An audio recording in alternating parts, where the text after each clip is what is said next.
Hi Kaori, this is Brendan. I wanted to show you how to work the player part of your piano. In my other video, I show you how to use the headphone option. So on here, I'm going to go ahead and turn it on. I turned it off just so we can kind of start fresh for what it would look like when it's turning on. It takes probably about 20-30 seconds to turn on. You can use the floppy disk, FD floppy disk. You can use the CD, and then I'll show you also how to use the iPad. So I want to start off with the floppy disk right here. So we're going to go to CFX. So this is a CD floppy disk, or they have like an MX mode. So in FD for floppy disk, you can go ahead and click that, and this is the source, okay? And now it's switching source, so it's going to read that for a second. We do include a number of floppy disks with it. And at this point, all you really have to do is go ahead and hit play.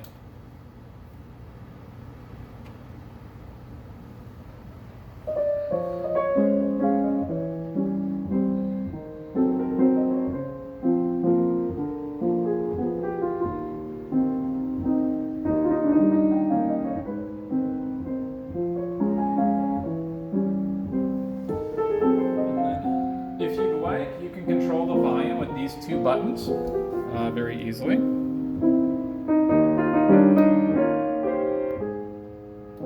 Right here. You can also skip to the next track with these buttons. So this is another one, and it'll go ahead and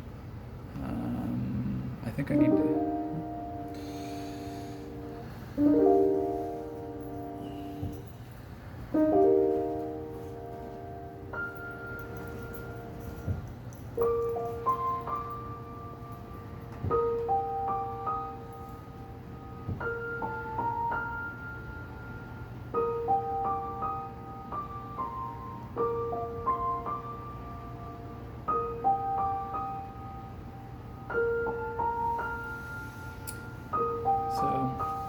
Kind of, we can hit stop and kind of end that song where it's at.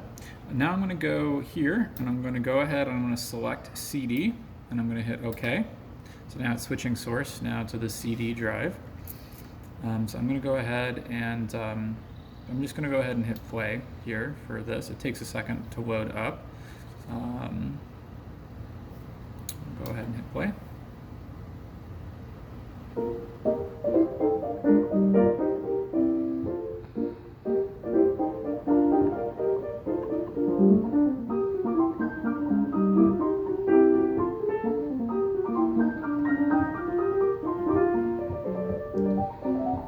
I'm going to hit stop. Now, I want to point out you can navigate this a couple different ways. If you click this is sort of a menu button. So you can click in here, and there's a number of other options with balancing and repetitions and some other features that you don't really need to do. But if you hit it again, you can go to page 2, page 3, and adjust some of the levels.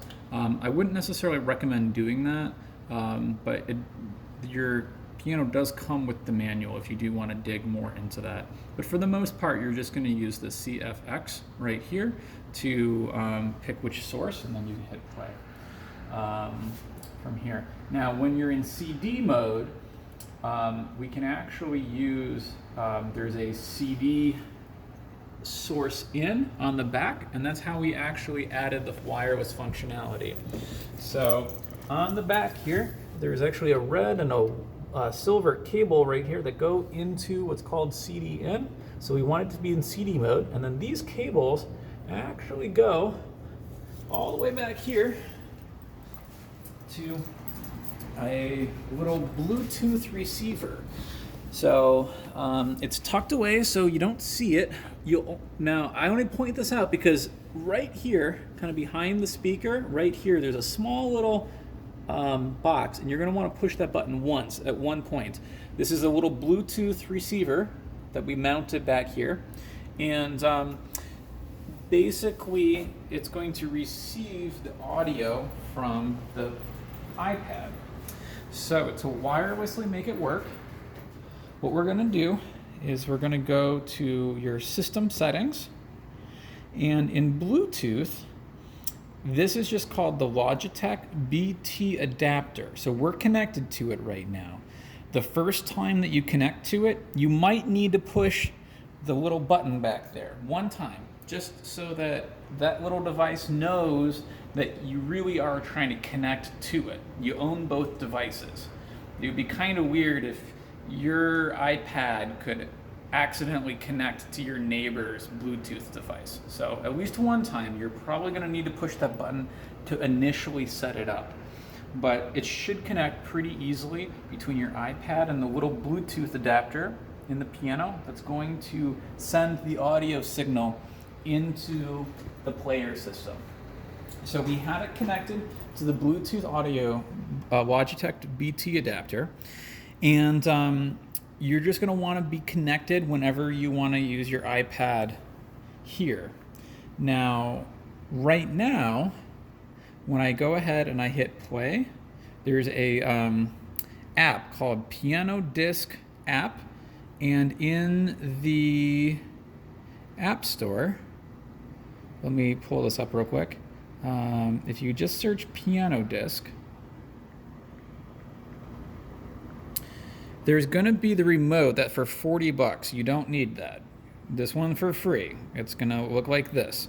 And it's a free app, and you can download it, and you can control your piano disc using it this way. Now we're going to go in. You can hit play.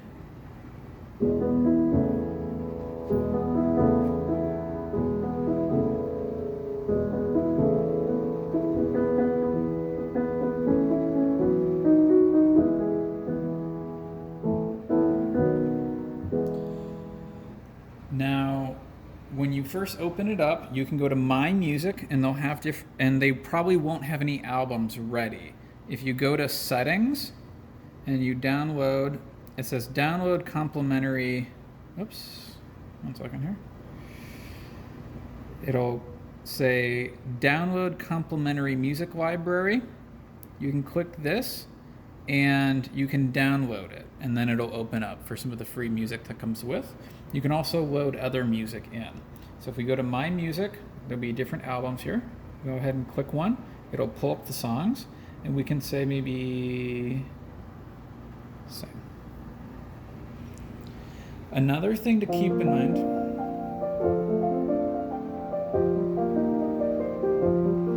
now one thing that really confused me when I first set this up is that the volume on my iPad was not very high. So right now it's at max volume for the iPad, and I can control the volume right here. Now, let's just say that my volume was low because maybe I was using the device for other purposes. If I go ahead and click this, it's not really going to work. And in fact, when I this will tell you error here if it's not quite enough.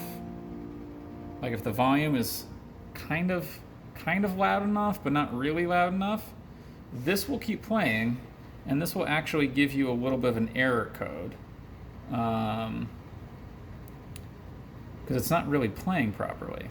So you want to make sure that you're sending a good, strong signal to the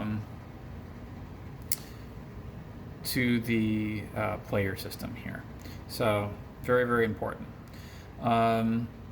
Another thing that you might, let me see here, how do you do this? For the air turn, or for the AirPlay, do you remember how to do that? Sometimes your iPad doesn't, wants to play the music through just the iPad itself. Other times it'll automatically recognize that if you're connected to a Bluetooth device, that it should just send the audio to there. So sometimes if you're not getting it to work, you'll need to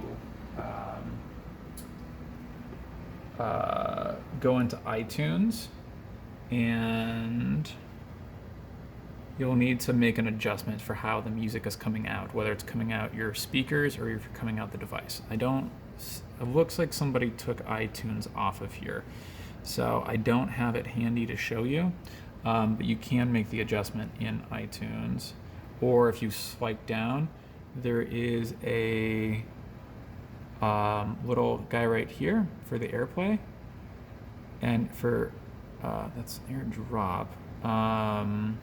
For the Bluetooth audio sound. So sometimes just making sure your Bluetooth is connected properly. So there's a couple ways that the audio might not go through. Right now it looks like it's part of AirDrop with the Sing Audio. So those are a couple things that might cause you trouble, but as you can tell, it's pretty easy to get up and running, and for you to choose to play something on the floppy, for the CD, and for the iPad. It does come with a little remote here, and so you can actually do most of the things that I did pushing the buttons, and actually a couple more options on here that you can't do on the front of that, wirelessly, just by pointing at it. This is the little red receiver right here. So you just kind of point at the middle right there. And if you have any more questions, let me know. Like I said, I think you're going to enjoy the heck out of it. I tried to keep this pretty simple, but if you have any more questions, I'm happy to help. Thanks.